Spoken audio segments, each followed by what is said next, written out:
Sorry, you guys, we have some technical difficulties with Instagram, and y'all already know what it is. It's She Is Plus Size Beauty Sundays. We will be interviewing, HBO Ballroom legendary Packrat from seasons 1 of HBO show Legendary, and the choreographer, your girl, Packrat.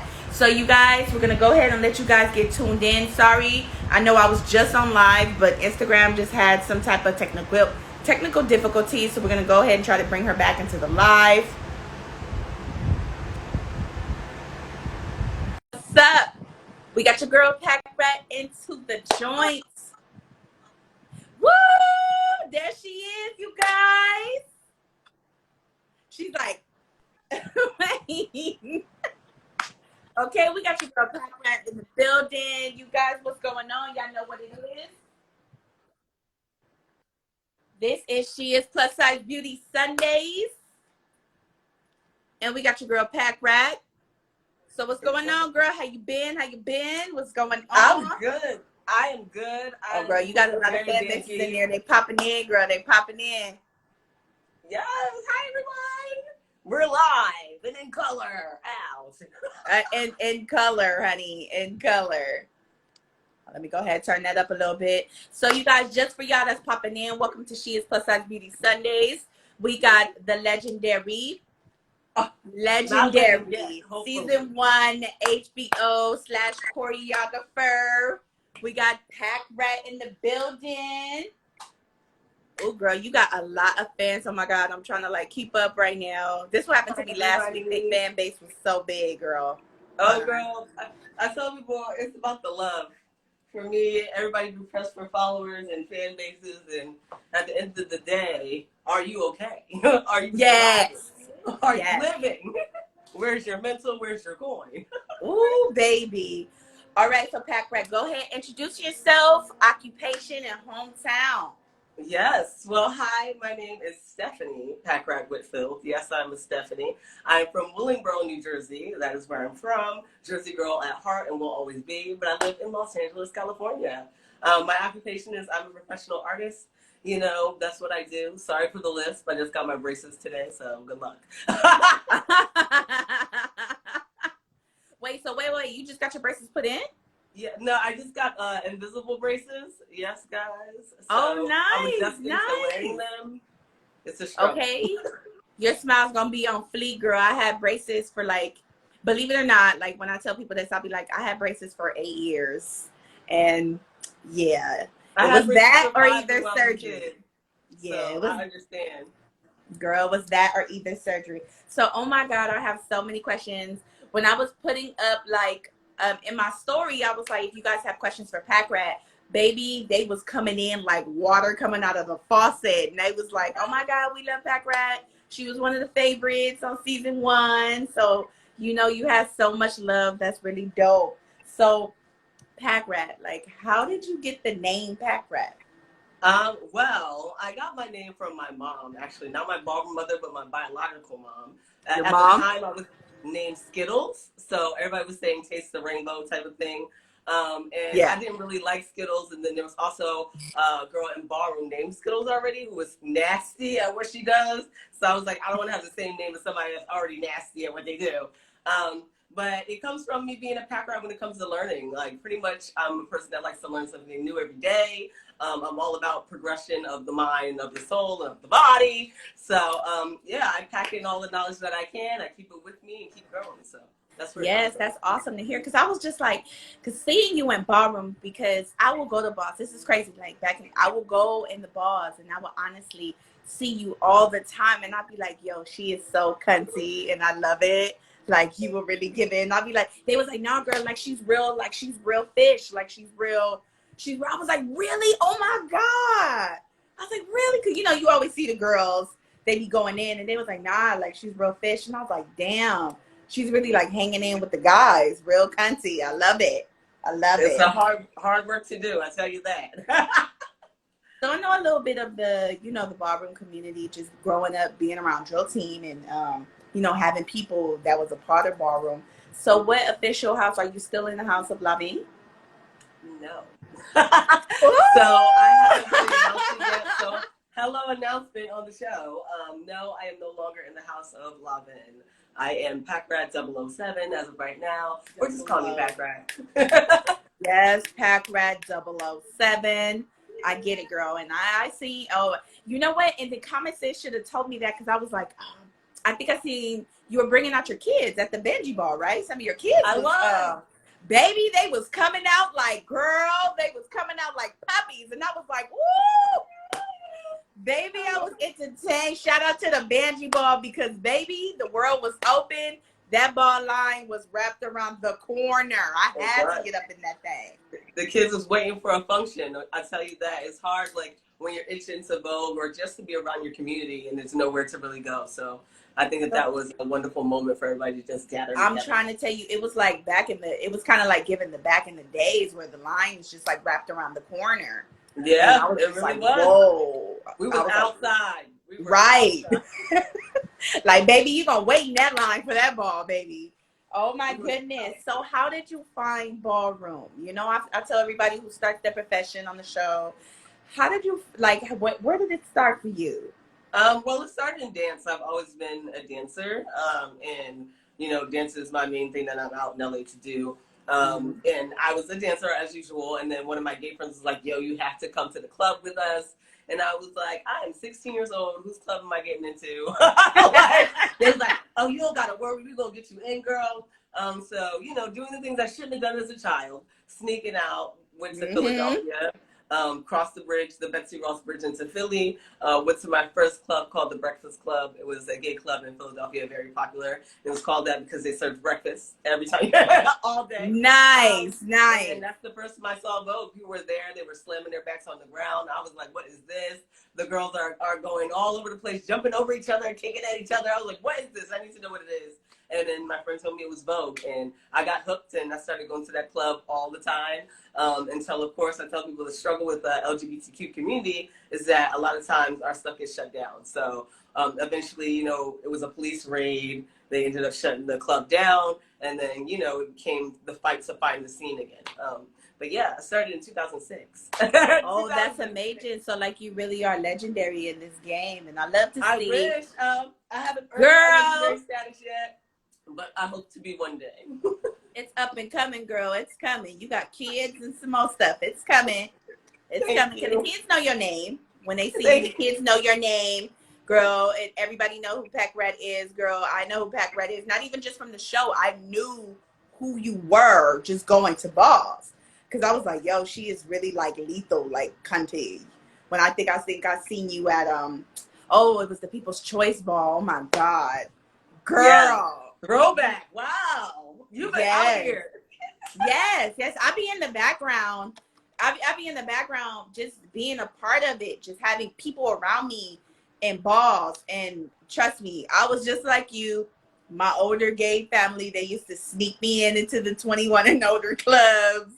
Girl, I was just so young and like it was crazy. But yeah, oh my God. So ballroom. So what is like right now, considering that you've been doing this since 2006, you know, your views on ballroom now, like what is your views on it now? Well, the tempo has gotten way faster. I will say that. Like, you used to have way more time on the floor to just live your life and be able to be yourself. And now it's like there's so many people trying to do it that they have to like rush through everything. Yeah. It's kind of like a little stressful to me, like coming from the era where you had the time and, you know, it really was about like everyone wasn't trying to Vogue. There's so many other things in ballroom. I tell people too, like there's so many other categories. Everybody don't got to be a Voguer. But now, you know, exactly. Shows like Drag Race and where they see the Vogue, you know what I'm saying? Or, you know, they see it on TV or Instagram, YouTubers, influencers trying to do it. Now everyone wants to Vogue and it becomes the category is now 100 people long instead of 10. So that definitely has been a huge change. That has been a huge change. What else? The dynamic in ballroom is changing a lot more too. I tell people, for me, one, I don't see that many women of color, you know. Yes. I don't see that many queer women at all. Like, so I would speak on that. I'm like one of like 5 or 10 that I know. Yeah, like, it's like this. It's like this small. And one thing that I noticed in ballroom, when it comes to the women category, they really just try to like rush it and like move it forward. And I'll be like, damn, can the girls get their life? Like, they did just as much as preparing as y'all. Like, let the girls get their life. They're just as cunty as the butch queens and the femme queens, girl. It's a here with me on that, like a teeter totter, because I do understand like some women's performance aren't at the level that you see like the femme queens and the butch queens vogue. So I feel like they're less excited to see it because it's not at that same magnitude. But you do have the women's performers that are at that magnitude that can do it. So it is unfortunate when they end up not having the category, or they skip over it, or they rush through it just because they feel like it's not as important. I also tell people too, like, there's a color dynamic. There's still so many European standards in ballroom, which I still see today in the newer version of like how you look, how you dress, your skin color. A lot of times lighter skin, usually you'll win more. You know what I'm saying? Whiter skin, girl, you better say it. You better say it, because that colorism shit, like, I'm very motherfucking like real, especially on my show. I keep it very raw. That's why people love me as a model. I literally keep that shit real. That colorism shit is all through the industry. It goes everywhere now. And I'm like, it should not be like that, y'all. Like, we are all black. It should not be any type of colorism. No color is better than the other. It should be literally about your talent. Not exactly about the color of your skin. Like, that is so, like, I can't even. Like, I will say, to me, the one thing that I do feel for ballroom is like I'm seeing the elevation of ballroom, but it's not the people of color that are the ones that are elevating it, if that makes sense. right. Like, we're trying to, the people that are even in charge of, like, no shade, I love Legendary Nails, but the executive producers aren't black. Pose. The executive producers aren't black or Latino. Like, you know what I'm saying? I just want to see more representation of the people that started the culture, also being the people that are getting the funding off of the culture. A lot of people are making money off of something that they didn't help start. So, that too. Yeah, and that's the thing. I think that's what's going on really, really big in social media now. Like, a lot of the content creators and just people who, even in Vogue, like the people who didn't start it, and I'm sorry to say this, that's why there's a whole strike on TikTok right now, because the black content creators feel like they don't get the same recognition that all, Caucasian people have been doing. So they just like said, fuck it, they're on strike. Yeah. But it's true. Like, but is that what we have to do for everything? Think about for hip hop. I go to hip hop class and it's no black people teaching hip hop. Like, girl, you will find more. You will find more Asians and Latinos teaching hip hop than you will find anybody teaching it that's black. And it's so, like, it have changed so much. Like, no shade, no shade, y'all. You know how to teach it really good. No shade. But that's really what's crazy. But like, oh my God, we're not here is that we don't get that same acknowledgement, like, on any platform. It's way harder for people of color to elevate, especially in their community, their spaces, than someone else to come in, because you know what I'm saying, versus us, they expect. Yeah.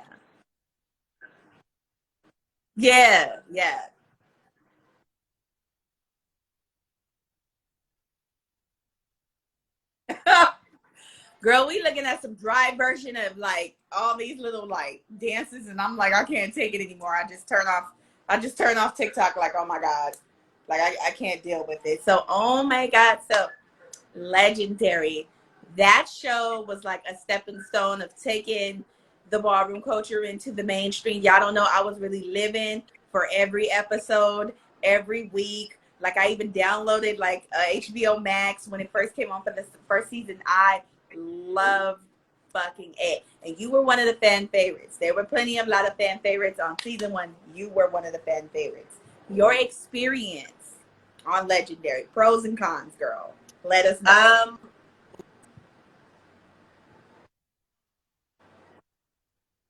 I was glad to be a part of history. That's my main thing, is like, for me being a black queer woman, there's not.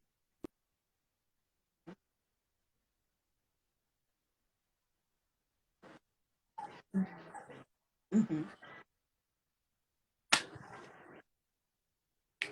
Mm-hmm.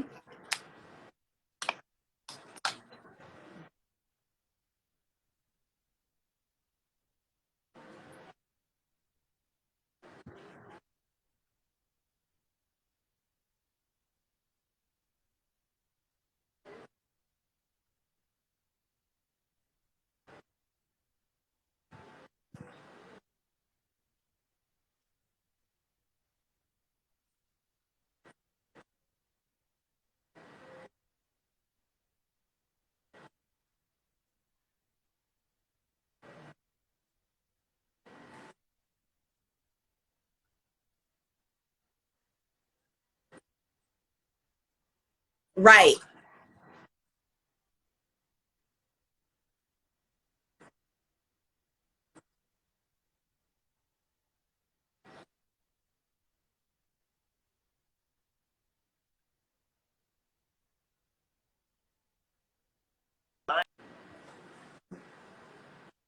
Wait, because I know, wait, hold on, because I know, like, your reception is breaking up.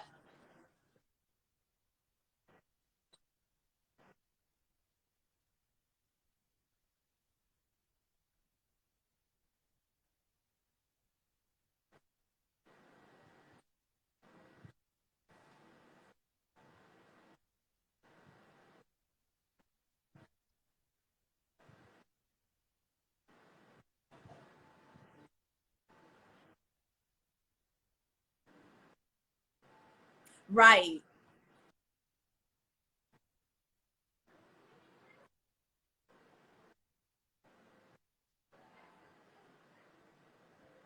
Wait, hold on, wait, because I know we're having some technical difficulties in the show. Hold on, you guys, because I don't know if it's just me, but I know the service is acting a little funny. And Instagram, Jesus Christ, Instagram, as much as y'all flag us down for all the bullshit, y'all can at least get the service to be acting right. Hold on, you guys, just technical difficulties that we're having. I'm gonna try to get Packrat back. She's circling right now. Oh shit. Hold on, y'all. I know I can't hear her either, so we're gonna try to get her back into the room. Just hang on, you guys. We're gonna get it popping. We're gonna get it back in. I can't too. It's bad connection. Wait, it said bad connection for both. I hope not, you guys, because I'm on Wi-Fi. No, I think there's an audio misfunction. Yeah, thank you, because I got nervous. Hey, Johan. I know I can't hear her either. Hold on, let me go ahead and try to pull her back in. Be patient with us, you guys. We're going to try to accept. I sent her a request, so we're going to go ahead and pull her back in here. What's up, my girl, Jaleisha? Shout out to Johan. They just had chai time right now. If you missed the interview, go ahead and go onto Johan's Instagram. She just had like chai time with Jaleesa. That was on, one of the contestants on Thick House. Thank you so much. Somebody said, no, I can hear y'all. Make me nervous because y'all know a bitch pay her bill every in. Go in, yes, slide it in from Chai Time. No, because I was watching Chai Time when I was like getting ready for this and putting up my lights and stuff, and I was just like, oh, let me hurry up before I like miss my time. Like Jesus. No, y'all, still go ahead, stay in connected. I went ahead and requested Packrat. I know she's having some little technical difficulties right now, but she's gonna slide back in. We just got to go ahead and give her some time. But y'all made me nervous because y'all know I pay my bill every motherfucking month with AT&T. I didn't cuss their ass out.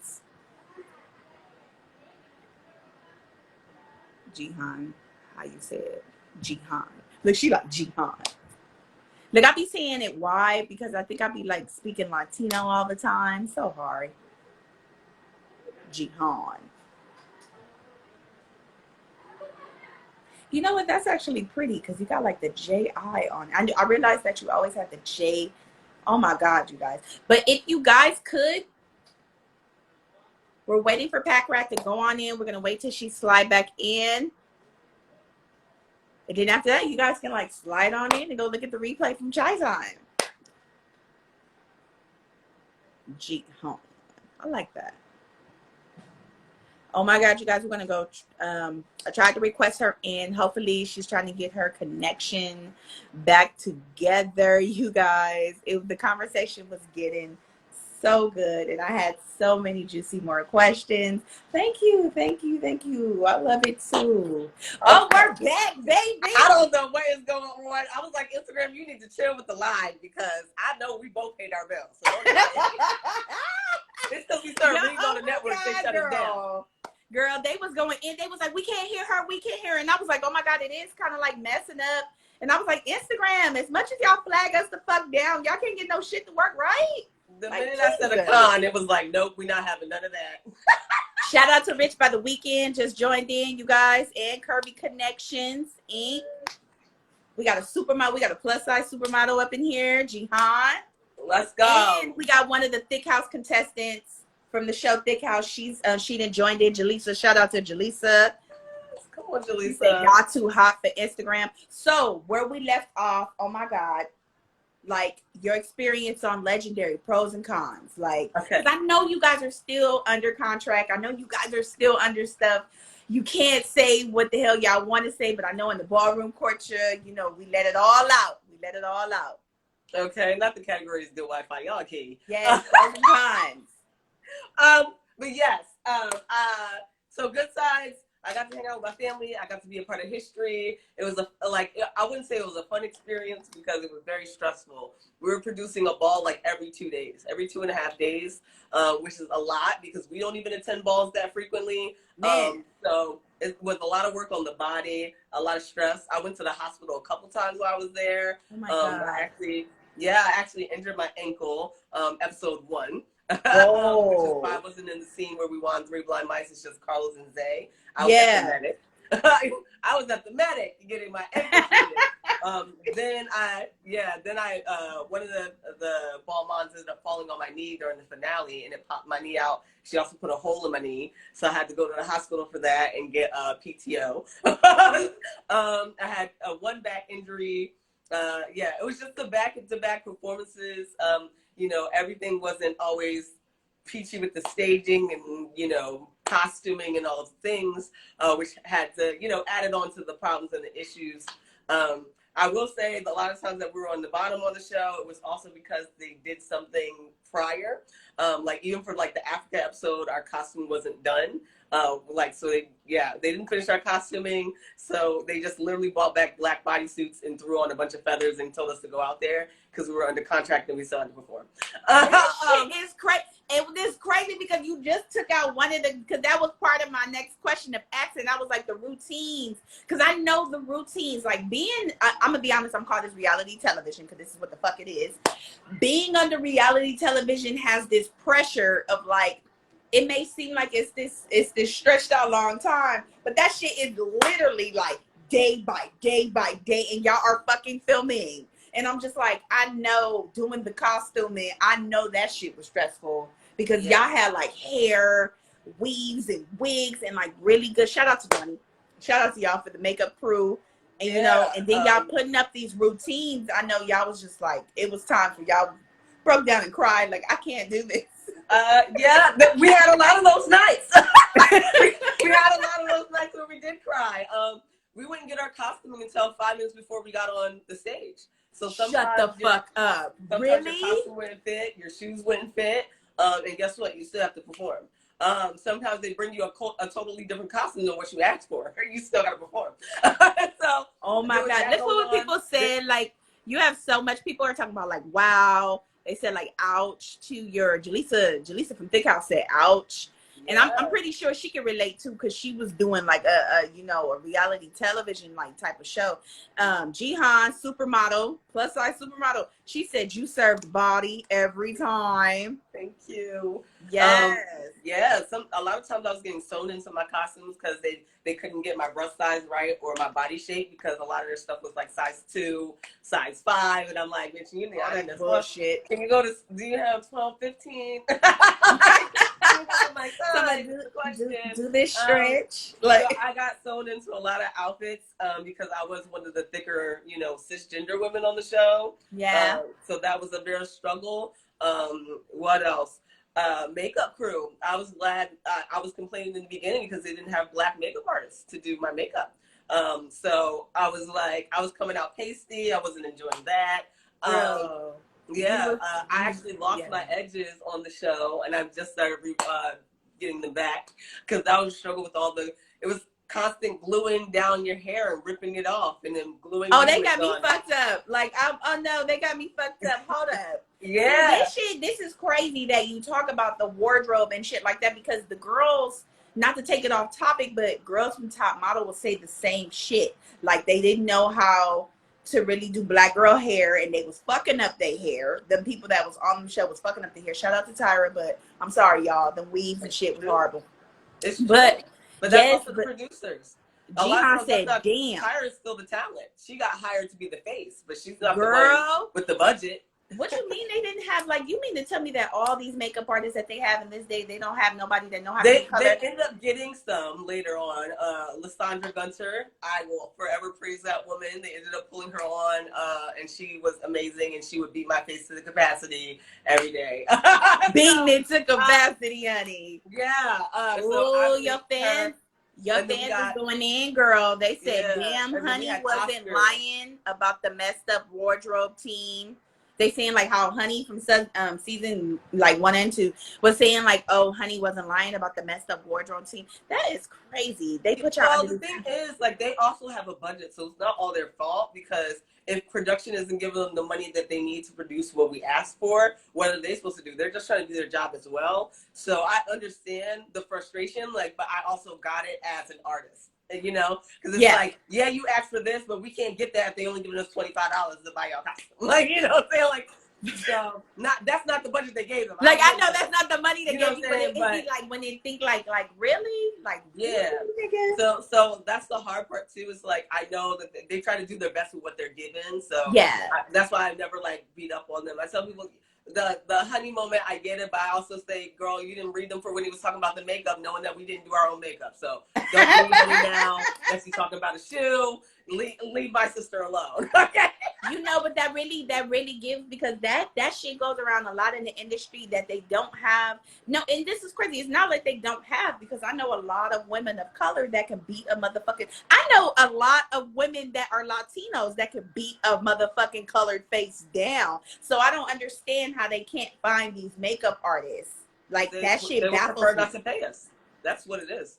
The truth is, they'd rather find their own people and not pay people of color for their services. Let's be real. Like, this call a spade, okay? Baby. Because we've been here.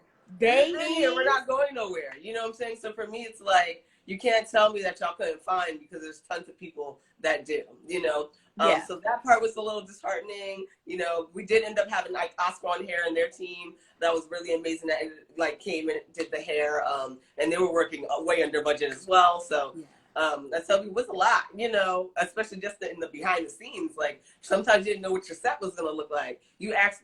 Sometimes we get our music up like 2 minutes before we went on stage. Like, mind you, we practiced to a whole different beat. Now we getting on, and the song is not that song. And then they knocking the kids. Wait, then they knocking the kids about, oh, you were off. Yes, bitch, I'm off, because I never we were off, music. We just got the music 5 minutes ago. So I tell them, like, yeah, there was a great side. I also got to hang with other members of other houses, which was really cool. You know, but I tell you, at the end of the day, it's reality TV. It's about the storyline. It's about what production wants. It really don't concern anybody. What we do don't really matter, because they're going to do what they want to do. Yeah, that is true, because to believe it or not, in the modeling industry too, sometimes you just take your own makeup, and sometimes you find girls just beating their own face for the runway shows, because either they don't have enough makeup people to do all the girls, or some of the girls just don't feel comfortable getting their face beat by somebody who don't know how to do their face, and they don't want to go out there looking crazy. Yeah, I mean, I do that too. I tell people, for anybody in entertainment, always keep a foundation and a lip color that is at least your shade around. Girl, you. that's it. Always foundation and always your lip shade. That's it. Because a white girl can be the eye, okay? But they might not have your foundation shade, okay? They will put you in some pasty foundation. So at least that you have your own foundation. Make sure that you have your own, you know what I'm saying, lipstick or whatever. I tell everybody, wait, girl, the fans is going in. They said, no, y'all. Somebody said they used all the money on the judges. They get. I'm not gonna let it go. Somebody said quick beats in the restroom right before the show. Oh my God. Like, I cannot with the people like y'all. It'd be crazy because when I do these interviews with these people that mainly do like reality television show, they all say the same shit. It's that they throw shit at y'all last minute and then be expecting y'all to look. And then they get mad because you're like, I'm not gonna go on camera. Like millions of people is finna see this and I'm looking crazy. Next thing you know, I'm gonna be on a fucking meme. Like, what the? That was me for the Under the Sea episode. They did not have time to paint my body. Really? The jellyfish thing. So if you notice, my whole midsection is still brown. And my top half is blue. The legs are semi-blue. The boot comes down. You see it's brown because they didn't have time to paint me. That's crazy. I didn't even really know. I didn't even really fucking pay attention. And y'all killed that shit, to be honest. That whole little jellyfish shit, you killed that shit. So shout out to y'all, the House of La Vie. You know, but that's crazy that you, damn, I didn't even realize that. I'm going to go back and go watch that. Yeah, like I literally was crying backstage. The executive producer had to come up to me. He's like, you have to go on stage. And I was like, they don't have time to do what y'all told them they could do this, and now y'all not giving them the time. Like, and then I got out there, and then they played me on stage. I was like, oh my God. Like, that's what I said. They cut so much stuff out of it. If y'all would have heard the critiques that they gave me on my look, and I was like, I didn't even do this. Like, I didn't even ask for this. This is not what I wanted. And you looking at ripping me apart. Like, ripping me apart. I walked off the stage. I literally walked off the stage. They didn't even show it. I was crying and I walked off the stage because I was over it. I was like, how dare y'all come at me and have the judges read me for something that y'all literally just saw me backstage because you didn't allow the team to do what they came here to do. Oh my God. Yeah, but I tell people at the end of the day, it's a job. And you are disposable, especially when it's a competition show. If you're not bringing in the views, if they don't see where they're going to make dollar signs off of you, guess what? Your team is going home. Like, it don't matter. It don't matter. I tell people it's marketing. If you're not going to sell the product, your team is going home. You know what? There was a lot of talk about that, you know, just around, you know, the ballroom kids. We like, you know, it's the real talk. So they were saying that like the whole, like, not to put the show like sorry Legendary, but they were saying that the show was already rigged. And they're like, no. And I'm like, no, y'all, it cannot be that. Like, people out there doing backflips and sweating and hurting themselves. I know that's not. I will always defend it like, no, it's not. No, what the fuck it's not, y'all. But they would say like the kids already, they know the kids and shit. But to be honest, you know, shit, season 2, I really like, I think the entire people for season 2, we were really pushing for the House of TC to really motherfuck, because G and them really did their shit. So I'm just like, they set the bar to a whole nother level. So when they went home, I was just like, okay, I don't know what to do. My thing is too, like, this was my thing with Legendary when it comes down to the battle moments, right? Yeah, no judge should be that doesn't know ballroom, has nothing to do with ballroom, should be the deciding factor of whether a house goes home. You never been on the floor. You don't know what it feels like to be on the floor. You never did any of these categories. So for you to be judging so harshly and you never stepped on the floor, shut up, have several seats, and know your place. It should be Laomi or Deshawn or bring in a guest from ballroom. Thank you. Help that deciding factor. Thank I don't understand you. why these industry artists are deciding whether or not these houses that have got an icon and legend in the scene for what they do and tell them that they're trash. Like, I don't understand. And that was my whole thing, because I was like, I didn't even understand how some people were like booing Laomi, and I'm like, this new generation don't know who the fuck Laomi really is. I said, baby, if y'all go back to like America's Next Best Dance Crew, I said, baby was on there bringing Vogue to the motherfucking table. And I said, y'all don't really know. Laomi is really in this ballroom shit. So she deserves a motherfucking seat. And whatever she tells the motherfucking kids is coming straight from the heart. And she will be one of the judges that really stand up for y'all all the time when the kids be just talking out of just talking out the side of their neck or just from arrogance. And I'm sorry. Shout out to everybody else. I understand that y'all part of the show. but she would really, and then there'll be an argument on camera, and then they'd be like, "Oh no, that's just for TV," and I'll be like, "Sometimes it's not for TV." No, a like lot she of times really that's speaking not for for ballroom. TV. It's real. a lot of times that's real arguments that are happening, and that happens in ballroom. You know, right. Sometimes the judges don't get along, houses don't get along. You know, people are actually fighting. You know what I'm saying? It just doesn't always get physical when you're on television. You know, so I tell people too, like, I just don't agree with that whole external judge trying to come in and judge people on the ballroom scene. Two, when it comes down to the battle, it's about the battle. Yes. Don't tell me this person was fab every week from what I. No shade. I love the Chi-Chis too, but as much as I love Simone, she got ate up that night. She did. I'm sorry. Baby when was it very came to the battle, she got ate up, and it's shade. It is no shade. No shade. But my whole thing is that some weeks the judges want to judge off of one thing, and the other week they want to judge off of this. If it's about the battle, it's about the battle. They want to say, it's about the performances that they gave, if that's not what it's about. And I tell people too, like, I understand sometimes, like, well, the performances were about the same. Y'all can't tell me the performances were at the same caliber on that show. So I think that's the main argument too, because I get what you're saying, and she did get eat up that night. I think it was like of a comfortability, because I'm like, if I'm battling for my life, bitch, I'm gonna come out, bitch, I'm gonna battle for my motherfucking life. And I think that's just what it was. But I understand what you're saying, because on some episodes there were moments where they bowed down, or they would say like, "Oh, I feel like the battle wasn't it, so I'm just gonna go with her because she looks fab." Like, and I will see y'all backstage like that don't have shit to do. Y'all be going in backstage. I'm like, that is not what the fuck, like. And because they love their family. Because I can feel the family connection. It ain't about the family connection. Who bowed down, yes or no? Who ate it? Who didn't? It ain't about who loves their house in ballroom, it's not about that. It's not about that. Over it. The Muglaires, y'all look so cold. Bitch, y'all don't realize these are the fucking icons and legends of the scene.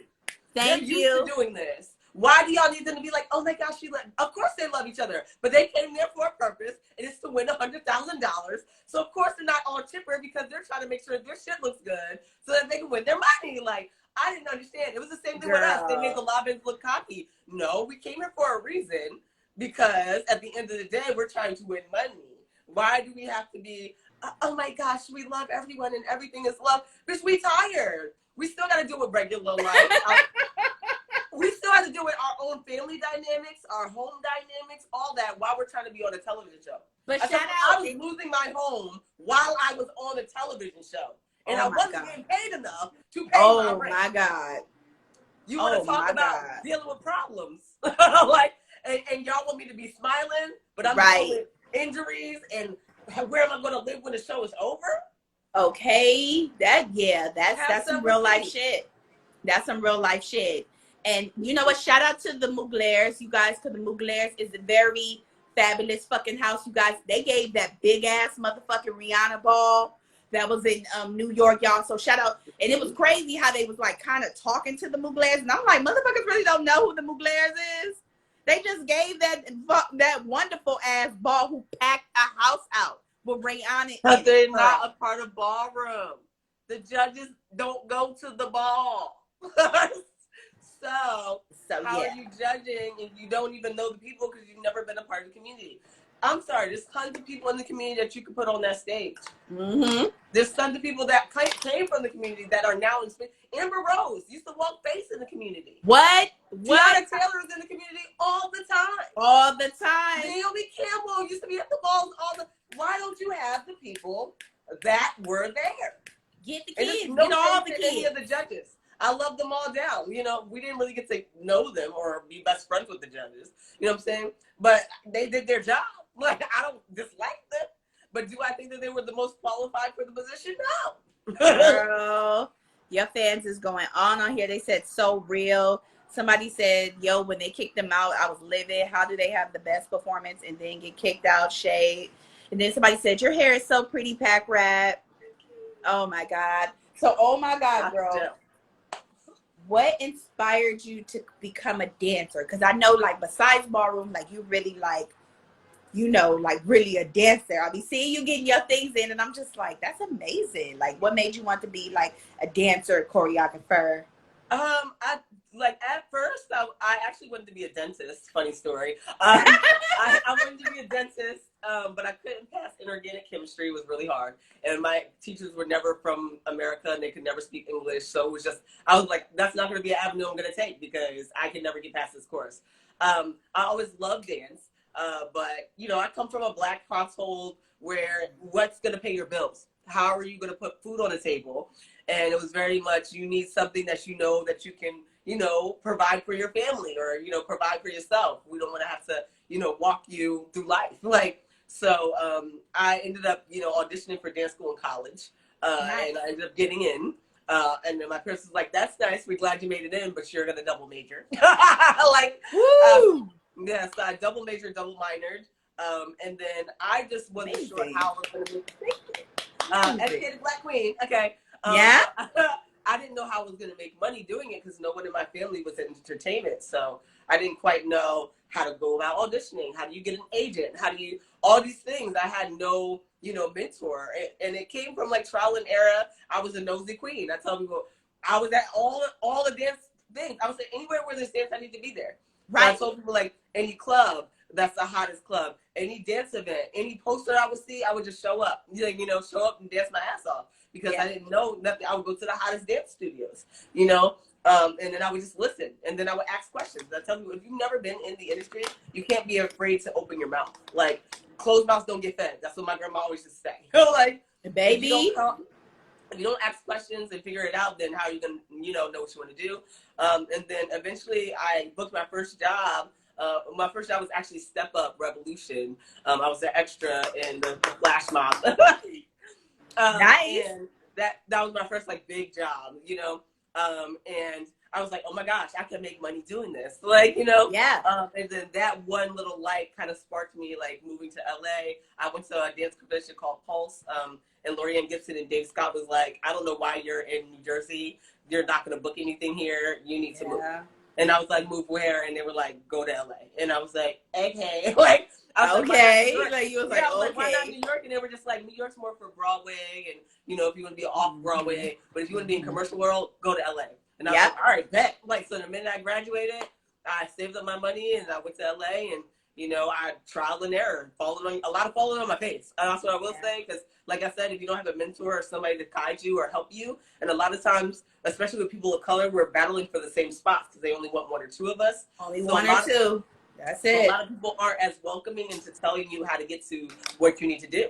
There was so many times I would meet Black people, they wouldn't tell me how to get to an audition or where the audition was going to be at because they didn't want to have to audition against me. You know what I'm saying? That's that business. That competition, that competitive mindset. And I always make it a factor to try to help anybody that I can. I tell people, if a job is meant for me, it's meant for me. I don't care how many other people are going to be there. I'm still going to book it because it's mine. You know what I'm saying? It's supposed to be for me. So I don't mind sharing because I wish I always had that person for me. And yeah, that's kind of how I started. Just falling on my face, crashing auditions, you know, watching a lot of YouTube videos. I tell you, PhD, YouTube University. Okay? Learn what you can. Y'all have so many resources now. There's Google, there's YouTube, there's people telling you how to do these things now. Where before, there's a lot of help.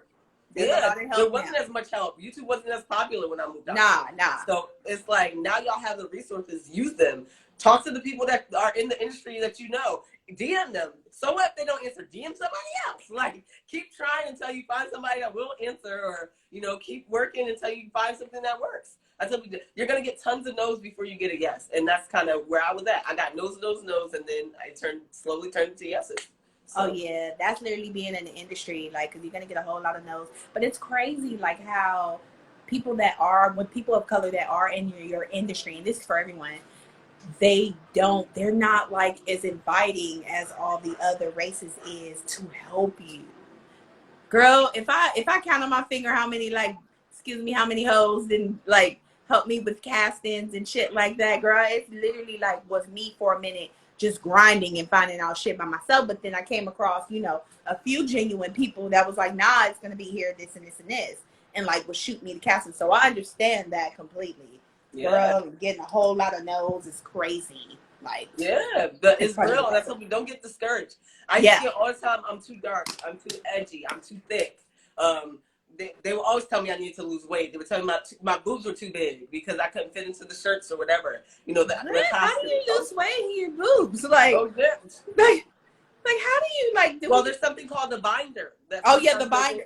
They will make you put a binder on, which is a lot of times what trans men use. Yeah, like, they use. Flat in there, you know, and they will make you put that on so your boobs appear smaller. Like, so I tell people, well, there's a lot of, like, there's two ways you can go about the industry. Either you turn into that chameleon where you're willing to be whatever they want you to be, or you're like me where you know you're dynamic and you're fine with whatever jobs that you're going to get or not get because of who you are.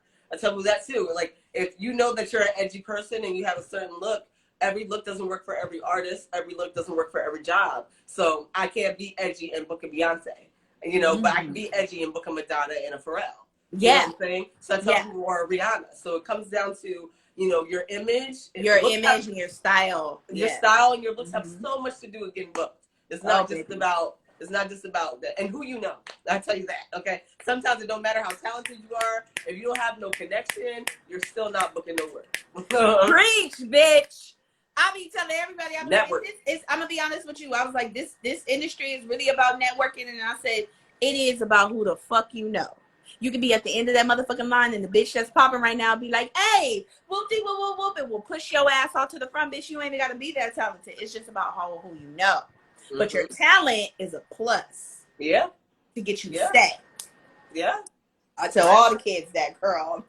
They be like, no, it's not about working hard, honey. I said, you can work hard. That's wrong. It is you can work hard. But if you got that network system, girl, you better grab onto it like it's everything dear life to you. And that's something too when it comes to being Black, a lot of times it's outworking someone. Yeah. It's not because there may be 200 people that are way better than you that could do this thing 7 times, but you still have what you have to offer. Number one, you're uniquely yourself, so you have your own gifts that you can offer. And two, you have to know that and be comfortable in your slay. It really comes down to that. Like I tell you, at the end of the day, if I can work 10 times as hard as this person, guess who's gonna be known? Me, not them. Yeah, I know people from my hometown that were better dancers than me, that were more talented, you know, that were the A students in my my dance school. You know, they were the ones getting all the jobs in dance school. Then the minute we got out, I'm the one booking, and they the one that is just not even in the dance world anymore. You know what I'm saying? So I tell people, it's very true, but it all comes down to work ethic as well. Like, how hard are you willing to work? I tell people, I'm my own PR. I make my own flyers, so I'm my own graphic designer. I'm my own manager. I'm my own accountant. I'm everything. My own designer, you know what I'm saying? Somebody do every motherfucking thing. Everything. Everything. So I thought sometimes it's the amount of work that you want to put in, you know, you have to have that. And if you're not willing to do the work, maybe it's not the industry for you. And I'm going to be real honest with that. Yeah, because it's time to fall in your lap. Yeah, because it's times where it is working hard, you know, and I remember you mentioned that being like a cis woman, you know, of color, it's not really that many, a lot of y'all. But to be honest, just being cis women, you know, shout out to the girls that's killing it, because I think it's you, it's Riley, Prodigy, it's some new girl too I see now. To me, it's Candace. Yeah. It's her. Lele, there's a girl in Toronto right now that's mad nasty. Her name's Coco Bay. Yeah, I heard about, and I was like, I was seeing her. I be seeing these girls on Instagram and like on YouTube sometimes, you know. And it's another girl I've seen. I think her name is Venus or something. Like she look like Doja Cat, like Venus West. Yeah. Yo, like I was like, I was like, yo, like she's nasty. I was like, yo, she's nasty. You guys are really women out here that are nasty. I tell people too. Like also, like I just wish they would big up the women of color just as much as they big up the women that aren't. That's what I will say. Being someone that is a part of the scene, I see it a lot where they will praise everyone else, but the girls that are of the thing. If you look at it, where's the darker girls that are getting that same thing? As far as I know, right now it's me. Yeah, not that many people know Delilah, although she's nasty. Right, Delilah too. Legendary old way. You know what I'm saying? Not that many people know Razzle Dazzle. Monet Ebony. These are all people that came before. Oh yeah, Monet. Shout out to Monet Ebony. Oh my God. These are all amazing black women that came before me, but they're not as praised as some of the girls that y'all see now that got the follower counts and the views, you know, so. Yeah, and it takes, you know, and I tell the people that's been doing it for a long time, I'm like, I know some of y'all don't really care about social media. Social media is it right now. Like, I don't really care. I mean, TikTok, it is what it is. I use TikTok. Like, I get it, but you know, some people don't like it. But I tell everybody, I'm like, Instagram and TikTok is where you sell yourselves. As much as y'all don't like to, that is what sells yourself from your actual living room. If you don't have the money to get out there, I was like, the social media is it where you can, you know, you get it. But shout out to being a cis woman in the ballroom scene. Shout out to all the cis women. We are rooting for y'all. I know I do. I'll be rooting. I live for it. I live for it. And the femme queens. I love the femme queens too. Cause I'm a femme queen at heart. That's how people. Yes, I love like a femme queen. I don't aim to vote like a woman. I aim to vote like a femme queen because that's who created what we do. So yes, because it's like my goal is I vote like a femme queen. Like okay, there's like no such thing as women's vogue outside of our genitalia. So good luck to all the girls that want to vote like women. That's for you. But we did not create it, so that's just. Oh my God! Because I know you're like a busy woman, and I know we're getting to the end of the I got another at least 7 minutes or 10 because I know we did cut off and we had a whole shagada. Yeah, we had a whole little moment. I want to make sure that they get the whole time. So like self-care, like I know you do a lot. Watching you on Instagram, you do a lot of self-care, girl. You be in the kitchen, like you be cooking. You be cooking. Yeah. Well, when it comes to self-care, I tell people, like, how do you expect to be on your A game if you're not taking care of your body, right? You need to I have severe insomnia, so I really struggle with sleeping. Yeah. Which is a part of the reason why ballroom was so good for me because I could stay up until 5 in the morning, 10 in the morning at a ball because I didn't sleep that much anyway, you know? So that was a big thing for me. But when it comes down to, what were we talking about? Shit, I already lost it. Oh no, just self-care. Self-care. Yeah. Well, I was like, when it comes down to like loving yourself, like take that time out to just like have a day where you treat yourself. Go take yourself to lunch. Don't worry about the friends and the thing. Go out, eat whatever you want to do and spend time with yourself. Get yourself a self-care journal. Write down, like me, I have a journal that I keep right next to my bed. When I wake up in the morning, I wake up my intentions. What do I want to complete for this day? How am I feeling for this day? And before I go to bed, what did I accomplish? And I write down the good and the bad. Maybe I procrastinated a lot today and I need to get more focused on this and this and this. But I know that tomorrow I'm going to work on that. Like, you know what I'm saying? I tell people don't just write down all the negative things. Also write down the positive things that you appreciate about yourself. You know, so I do a lot of that. Also, me, I'm an intention person, like, and I'm a manifester. Like, everyone knows I call it the unicorn dick wall. Don't judge me. But when I have a whole bunch of unicorn thermometers. Oh, yeah, I seen it on your wall with, like, your between that and you like managing your money, and then when you be talking to your plants, I'll be rolling because I think your plants. Your in the back, she right here. Hey girl, it was funny because when I think one of your plants was dying, and you was like, "Oh, Molly," you was like, "Molly, girl, it looks like you're on Molly, girl. She's dying." yeah. But I tell people that it's like having fun with yourself. Get to know who you are and what you like to do. Everyone's so concerned about pleasing everyone else and being this persona on Instagram. Now it's all about the beautiful bodies and the makeup and the this and the that. I'm makeup free today and I don't care. Like, you know what I'm saying? Like, I tell people, like, you have to love yourself and not get sucked into this, you know, I call it the matrix, you know, of what we're supposed to be, right? Yeah. Now there's just so much stigma on what you're supposed to look like, how you're supposed to handle yourself. And it's like, just be uniquely yourself, because that's really what makes you great, in my opinion. Like, yeah, because you can get sucked up into, like, this whole social media shit, like, this whole, like, facade of a life. I'm trying to follow every trend that's happening. Everyone's wearing this now. Everyone's, this lipstick is it. Like, don't nobody got time for that. Like, you know what I'm saying? Like, I can't do it. Be yourself, because that's what you can market is you. You try to market somebody else's judge. Market yourself and what you know that you're good at. So, you know, like, self-care also, like, you, because I know you have, like, a active lifestyle. You be skating. You stay dancing. I took one of your classes. Your classes was freaking awesome. I think I'm like, come tonight. Yes, bust through, girl. Yes, girl. I loved it. relationships? Anyone you're dating? You're single? No, my relationship is dry. My life is dry, okay? She's a dry Queen Sahara Desert, all right? Okay, it's giving water, agua. But no, I'm not really pressed for a relationship right now. Honestly, I tell people I'm fine focusing on myself. I finally got my own space after Legendary happened because, like I said, I ended up losing my home, and then I had to figure that shit out during Corona. So I ended up, getting my life together. I ended up being able to get my own space. So I'm just glad to be able to be by myself. I've been by myself for a whole year now, and just managing the bills and life and living and trying to elevate myself. If you can't love yourself, like, what do you expect to bring to a relationship? In my eyeballs. And I'm not pressed. I got my whole life with that person. So like, I'm gonna live the time that I'm free by myself and enjoy it and travel and live that life. Because when that person comes, I'll have the rest of my life to spend with them. So. I tell everybody, I'll be like, it's a hot girl summer right now. Like, I'm single, loving myself.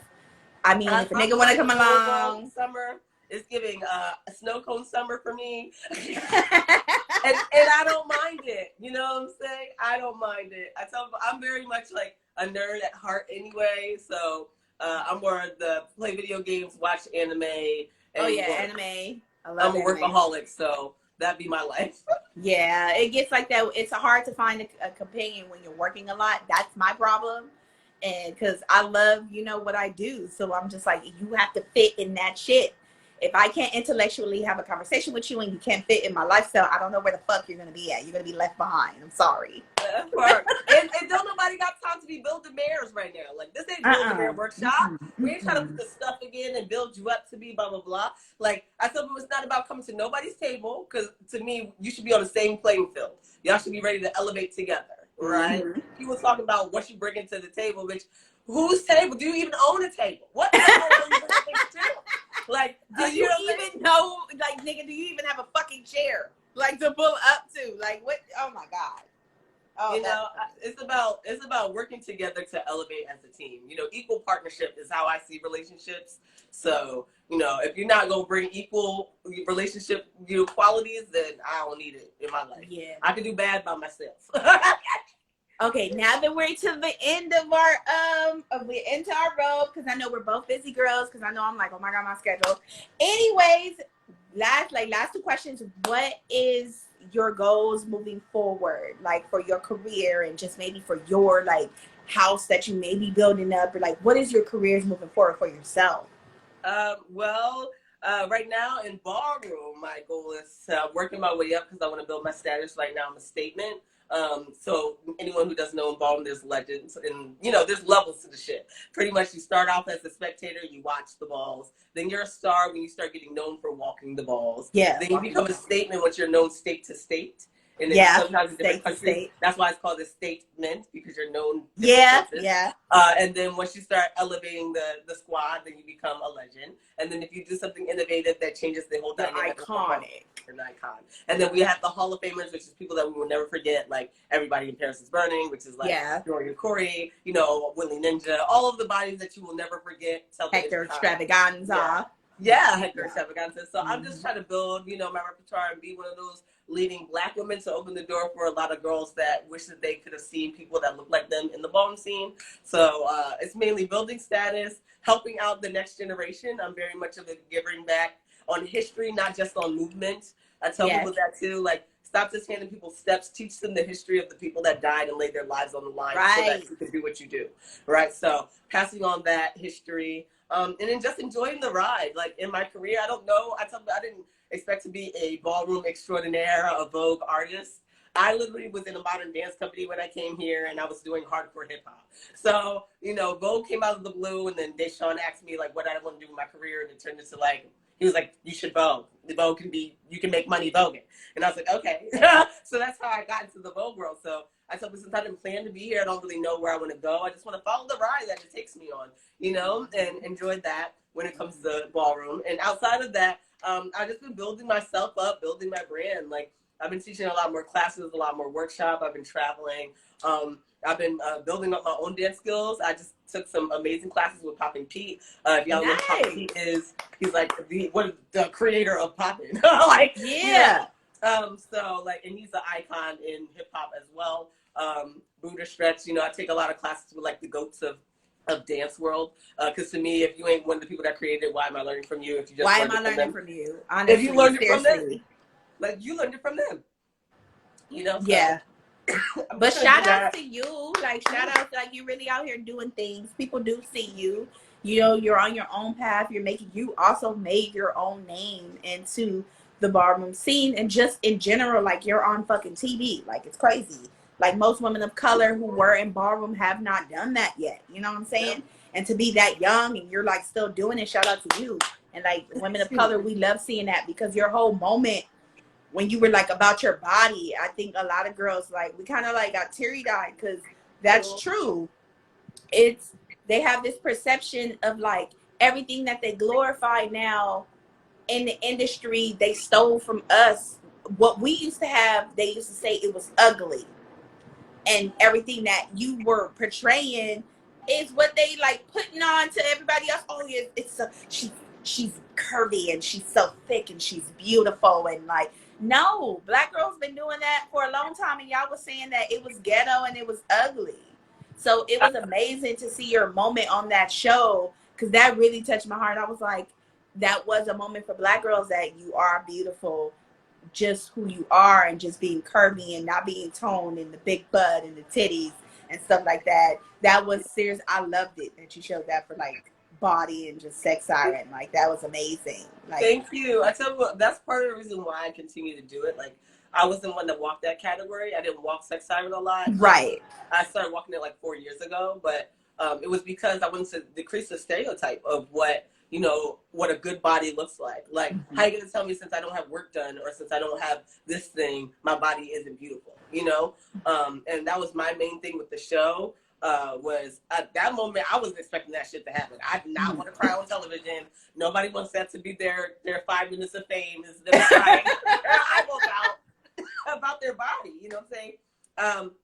So that kind of was like stressful to me, like just put myself out there. But I told you that wasn't even the costume that I was supposed to be in.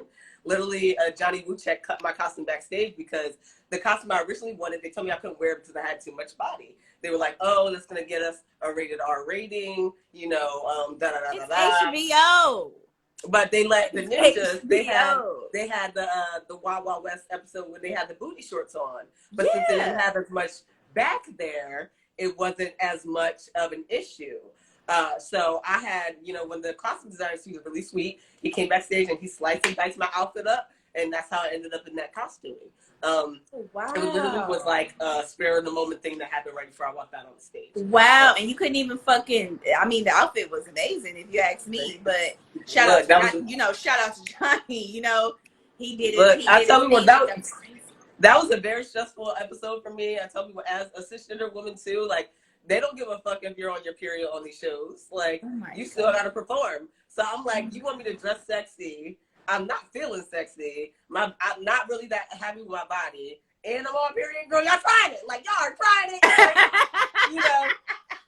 So I was like, let me make sure nothing comes out, nothing happens. Like, because that would have been the moment that they put on the screen, okay? They would have been like, oh my God, the girls. Yeah. But I don't see why.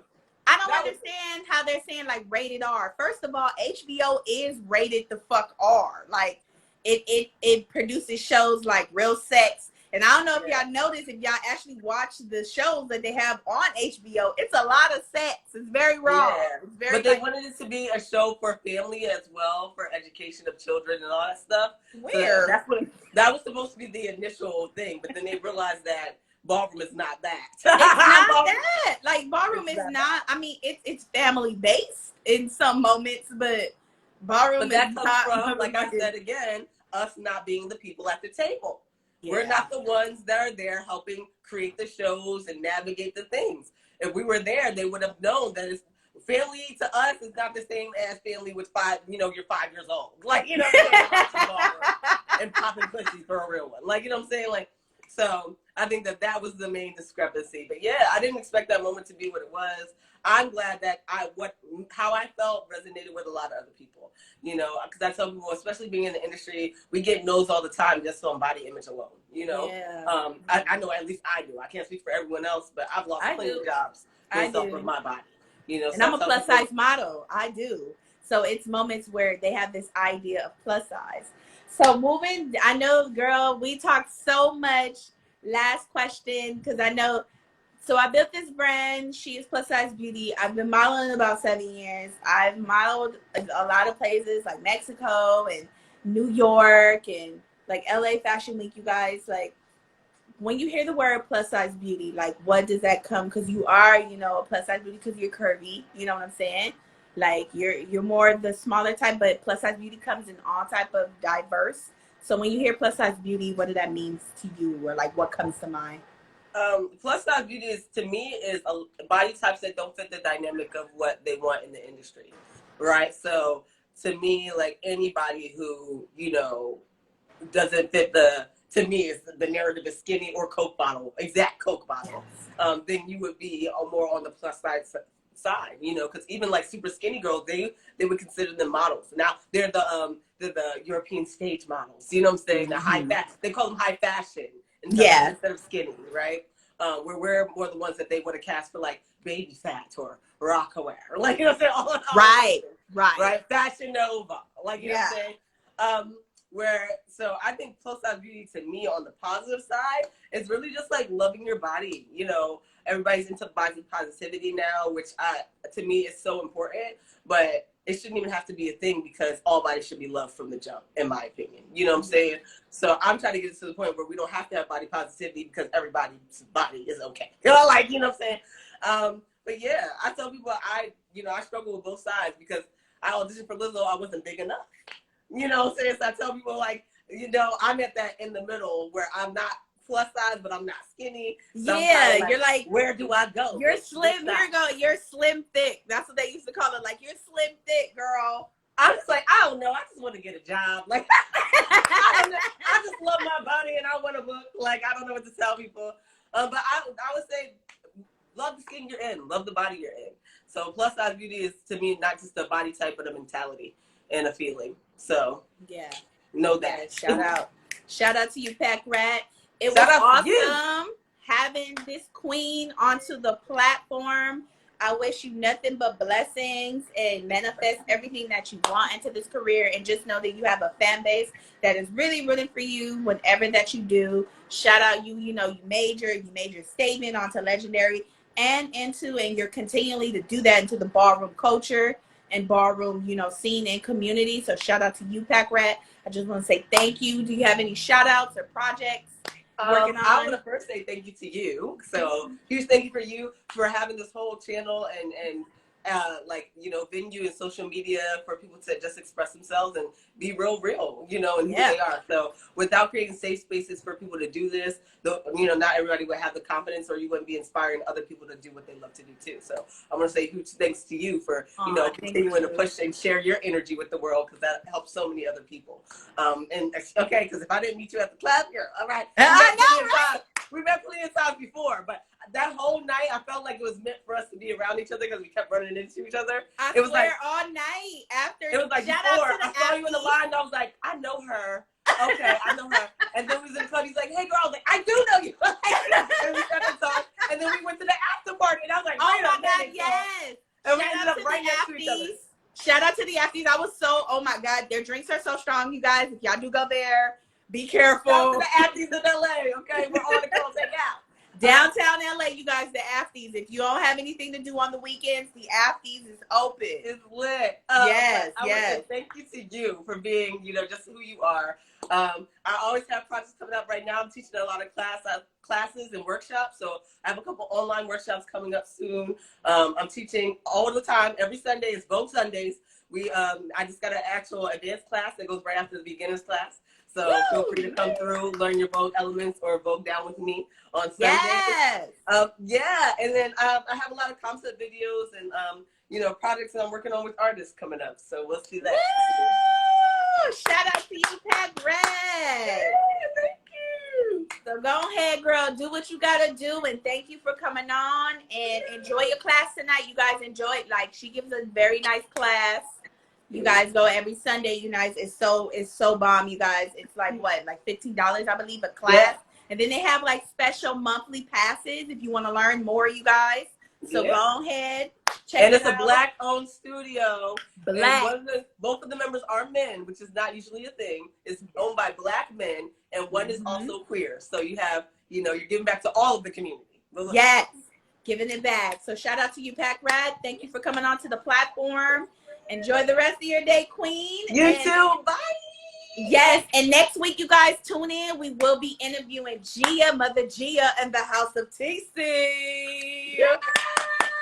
So catch you guys later. Have a nice Sunday.